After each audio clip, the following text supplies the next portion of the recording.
already held constructive discussions with a number of parties. Iqembu le-EFF lithi lingeke libe ingcenye yembono we-ANC wekubusa ngelibumbano lwavelonke i-Government of National Unity nakufaka ekhathi kubumbana ne-DA ne-Freedom Front Plus. There are people who have died, and we as government are going to help those families where people have died. Mengameli Cyril Ramaphosa wethembise imindeni lethikanyetwe imvula lebehamba ngetikhukhula eMpumalanga Kapa ukuthi uhulumende utayisita ukuthi iqale kabusha. First of all, Nigeria, finalist AFCON, players who are playing in the best competitions. Kulandzela kudlala kahle kwebafana ku-Africa Cup of Nations kulomnyaka likhona lithemba lekuthi leli qembu linawo amandla ekufinyelela kundzebe yemhlaba nga-2026.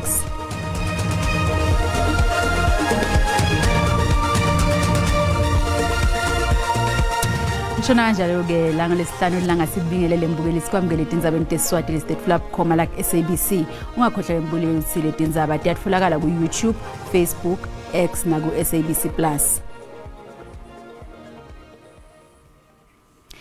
Iqembu le-EFF lisishaye ngenhlaneke lasishukumiso se-ANC sekubusa ngelibumbano lwavelonke nangabe lokho kusho ukuthi lowo mbuso utawufaka ekhathi i-DA ne-Freedom Front Plus. Leli qembu lamalema lithi alifuni kuphindze libuyele uhulumende wekubusa ngelibumbano weminyaka wa 1994 kanzi kulolunye lihlangothi i-IFP itibophelele ukuchubeka ikhulumisane ne-ANC nalamanye amaqembu mayelana nekwakha hulumende.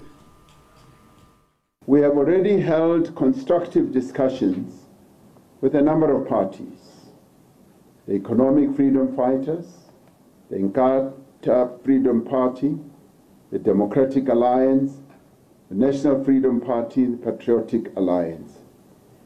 We've also engaged our alliance partners to brief them on the process and will continue to seek their invaluable views and guidance. I-ANC sesinqumo sekuthi ibe semkhathini ngithathe lihlangothi emaqejini etawusebenza nawo. Ludzaba lwahulumende wekubusa ngekuhlanganyela ngilona nasetafuleni ngephakisana ledzaba le-DA ne-MK Party. I-EFF ithi ayifuni ukuba ingcenye uhulumende lone-DA noma ne-Freedom Front Plus. We are opposed to the Government of National Unity in as far as it resembles what was concocted in 1994. I-DA isemukele isinqumo sesigungu setulu ku-ANC sekuthi kwakhiwe uhulumende wekubusa ngekuhlanganyela. The Democratic Alliance welcomes the fact that negotiations can now proceed into a more substantial phase. Our negotiating team will now embark on a series of further meetings with other parties to establish what their reviews and reactions are to this proposed Government of National Unity that was announced yesterday by President Ramaphosa.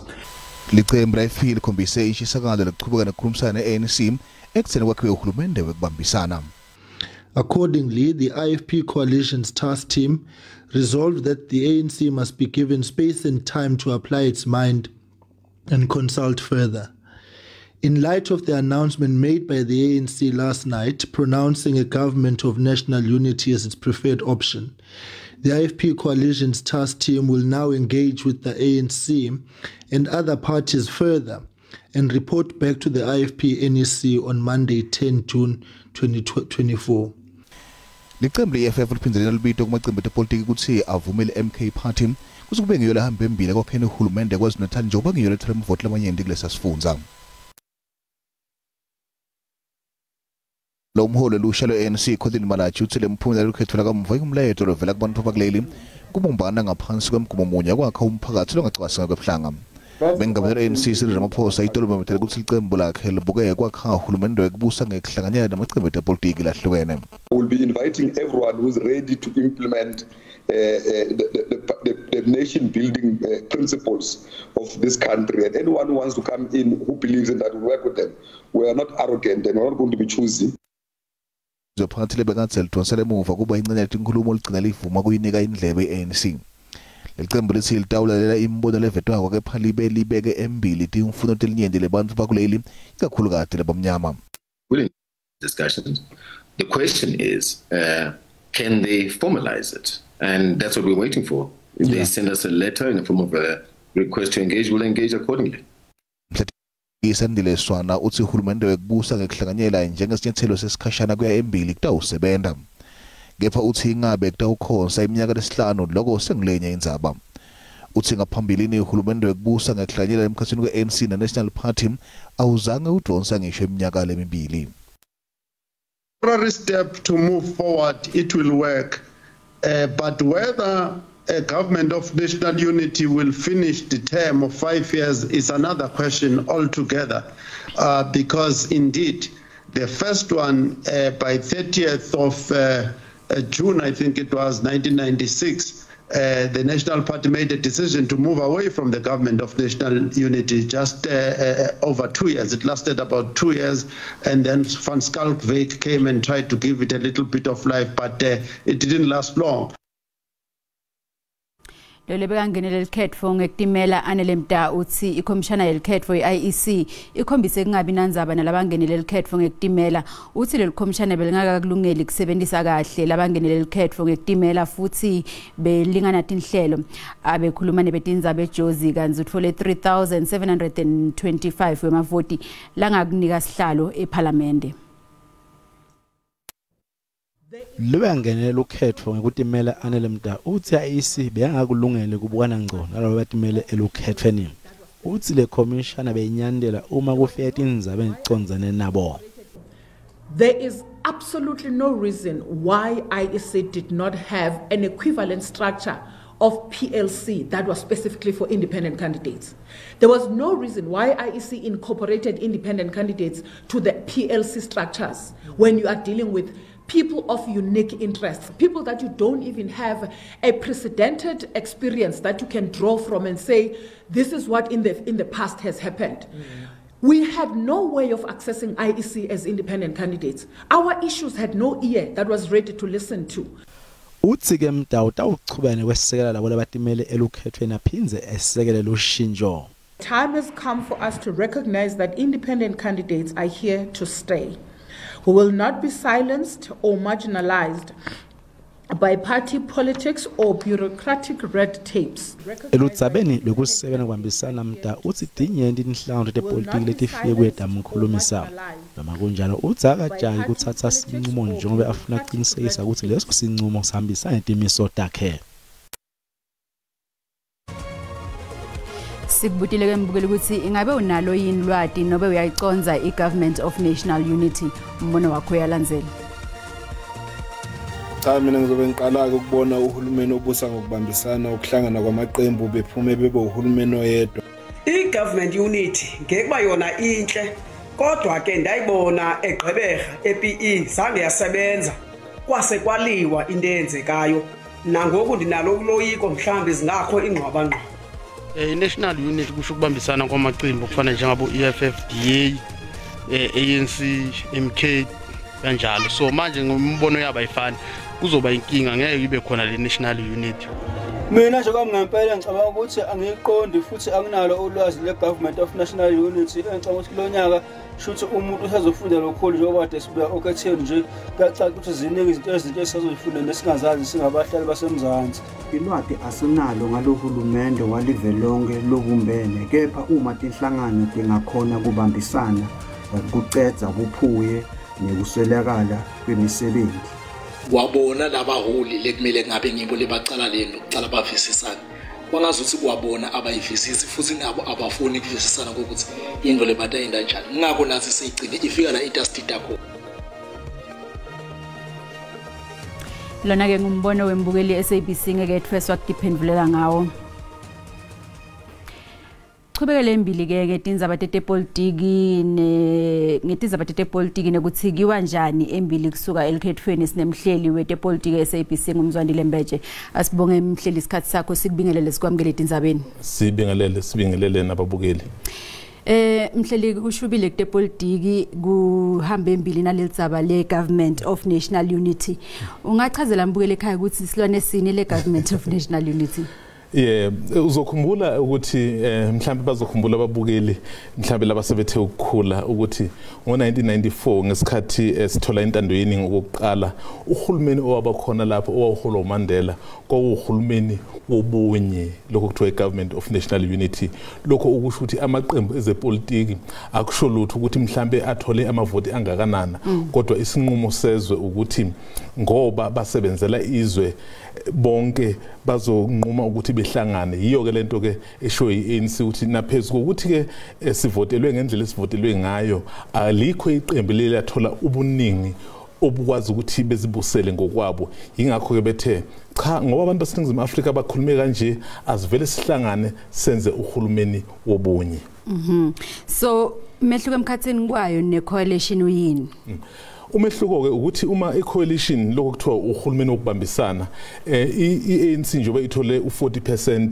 iDA yathola u21% EFF yathola u9% MK yathola u14% uzokhumbula phela Doro ukuthi ukuze ukwazi ukwakha uhulumeni udinga u51% u50+1 into engayenza ke njengoba iANC no40% ingavele nje mhlambe iye eqembini njengomkhonto wesizwe ukwenza isibonelo behlangane uma uhlanganisa u40 no14% sebengaphezulu ka15% ku54% lokho kuthiwa yini ke icoalition uhulumeni wani wokubambisana so unomehluko ke uhulumeni wobunye awubheki ukuthi mhlambe abanye banamaphesenti amangakanani kodwa ke ungabheka khona phela mangabe sekuhlelwe egcineni kodwa uyawufaka wonke umuntu kanti icoalition ila ozobheka iqembu elizokusiza ukuthi ukwazi ukudlula ku50%.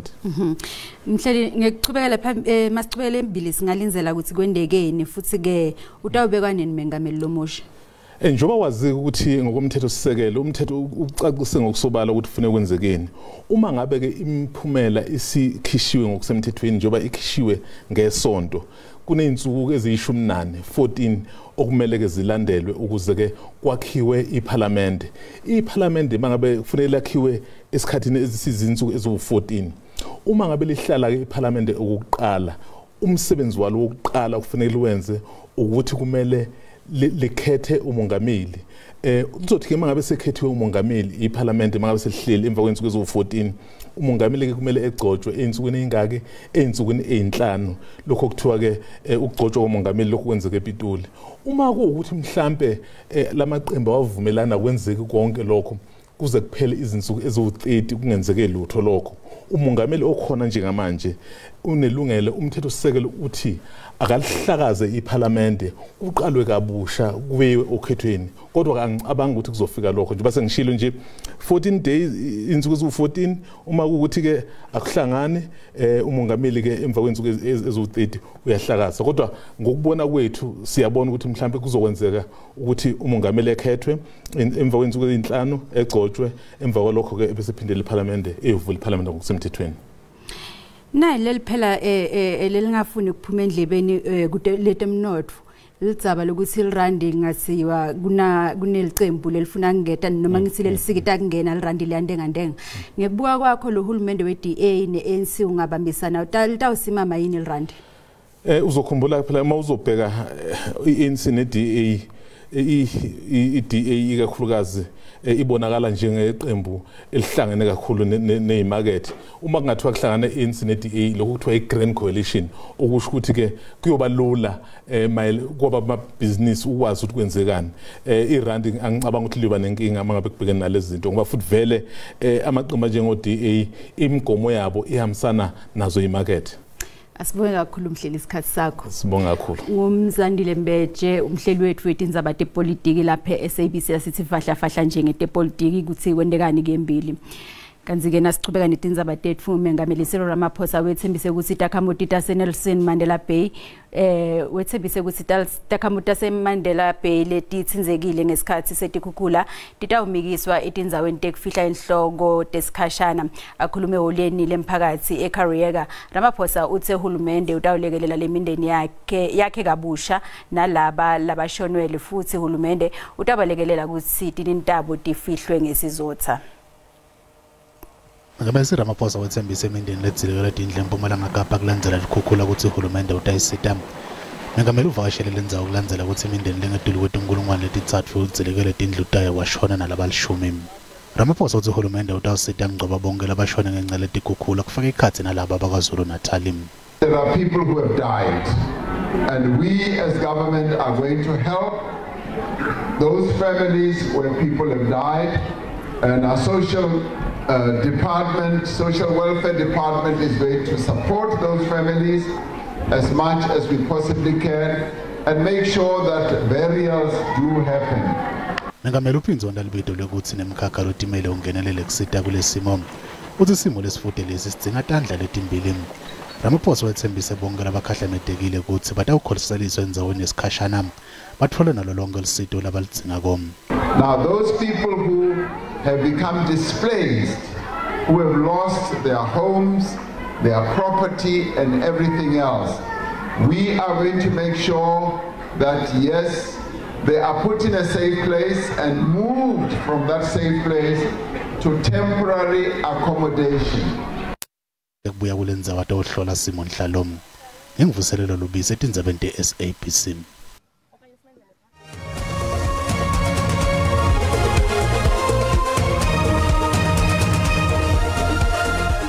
Asikwamukele mbukele esigabeni sesibili setindzaba teSiswati lokutsa kungena ke wende kahle kwatise phela ukuthi sisekhona letinye hlala nathi.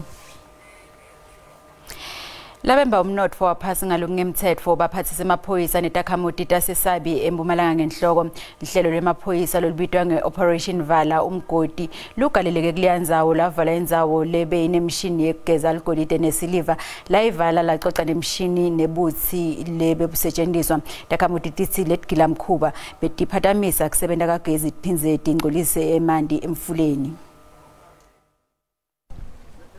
Lona ngumsebenzi osecophelweni lelisetulu kanzi lona ngomshini ukugeza umcebo waphansi loshinetiswa ngolabemba lomcebo ngakungemthetho buthi loshinetiswa kulenza ubuyingodi kuba nasemveni yasemandini kanzi lenzawo ilibangele likhulu emamitha kusuka emitini ledvuten bese ibanga emamitha lalishumi kusuka emalibeni njenge lithimba le Operation Vala umgodi lapha eMpumalanga sinebantu bedla babhizi ngokusithola lwati lelwati letholakele siyesalisebenzisa ukuthi bese siyasebenza lapha eSabi kulasithele khona le laboratory emva kwethu laba isebenzisa ukuthi bende khona ema activities uma illegal mining kodwa ke uma sifika lapha ayikho umuntu lesimtholile siyachubeka leliphenyo lethu. I-Operation Vala umgodi iviolence amacethe yacoca lemishina. Uma sibuka mhlawumbe umsebenzi esiwene lenyanga ledlulile sinebantu abandlula ku250 lesibabophile labahlanganiseka kuma activities uma illegal mining. Takhamuti tithi kwemba umceba phansi kusetulu kulenza kanzi kutenda tingaphephi.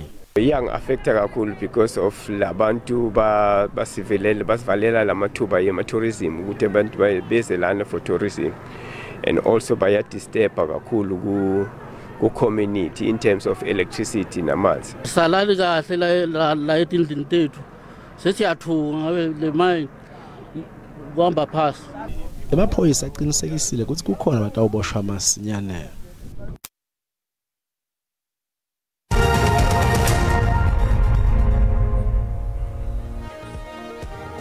Kanzi ke etimakethe tetimali lirandi lenyukile nalicathaniswa netimali takulamanye amave.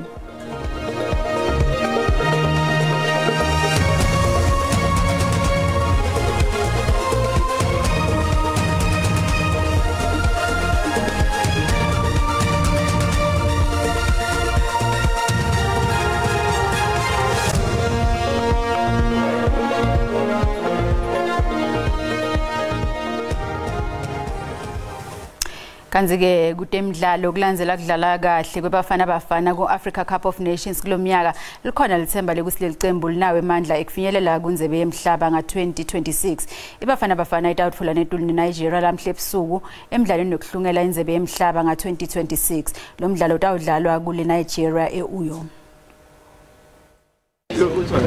Ibafana ifuna kwenda kahle nayitfana netulu neNigeria lomuhla ebusuku e-Uyo kanti ibafana yadlala kahle ngesikhathi buka neNigeria nga-2017 emidlalweni yokuhlungela Africa Cup of Nations lebayitobanja nga-2019 umqeqeshi wabafana Hugo Bruce uthi bawulungele lo mdlalo.